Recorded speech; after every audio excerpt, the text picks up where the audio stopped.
ఓం శ్రీ మహాగణాధిపతయే నమః. శ్రీ గురుభ్యో నమః. హరి ఓం. ఓం నమో భగవతే ధన్వంత్రియే అమృతకల్సహస్తాయ సర్వమాయా వినాశనాయ త్రిలోకనాథాయ విష్ణవే స్వాహ. మీకు ఎప్పుడైనా సరే రోజు మొత్తంలో కొద్దిగా తినినా కడుపులో ఉబ్బరంగా అనిపించిందా?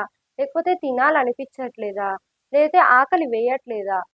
ఫర్ ఎగ్జాంపుల్ మీరు ఏదో తిందాం అనుకున్నారు, దాంట్లో మీరు కొద్దిగానే తినగలిగారు, రోజు మొత్తం ఇంకేం తినలేకపోయారు, ఆ ఉబ్బరత ఇంకా ఉంది మీకు ఇంకా కడుపులో.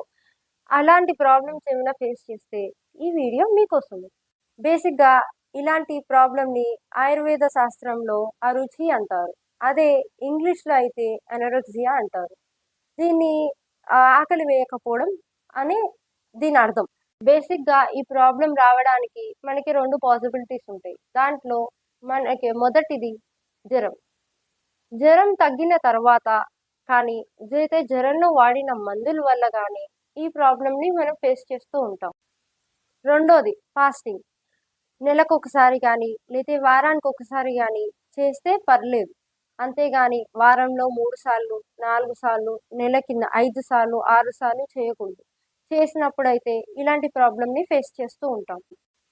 ఈ ప్రాబ్లమ్ నుంచి బయటపడడానికి మనకి 2 హోమ్ రెమెడీస్ ఉన్నాయి. దాంట్లో మొదటిది అల్లం ఇంకా ఉప్పు 3 గ్రాములు వచ్చేలాగా నూరుకుని తినక ముందు వేసుకోవాలి. రెండోది కిస్మిస్, కరక్కాయ, పటికి బెల్లం 3 సమానంగా 4 గ్రాములు వచ్చేలాగా నూరుకుని గోరువెచ్చని నీళ్ళలో 2 పూట్లా తీసుకోవాలి. ఈ 2 వేస్‌లో మీరు ఏ మెథడ్ ఫాలో అయినా సరే ఈ ప్రాబ్లమ్‌కి సొల్యూషన్ దొరుకుతుంది. ఓం నమో భగవతే ధన్వంత్రియే అమృతకల్సహస్తాయ సర్వమాయా వినాశనాయ త్రిలోకనాథాయ విష్ణవే స్వాహ. ఈ వీడియో నచ్చితే లైక్ చేయండి. ఈ ప్రాబ్లం మీ ఫ్యామిలీ కానీ ఫ్రెండ్స్ కానీ ఎవరికైనా ఉంటే షేర్ చేయండి. మరిన్ని వీడియోస్ కోసం ఈ ఛానల్ని సబ్స్క్రైబ్ చేయండి.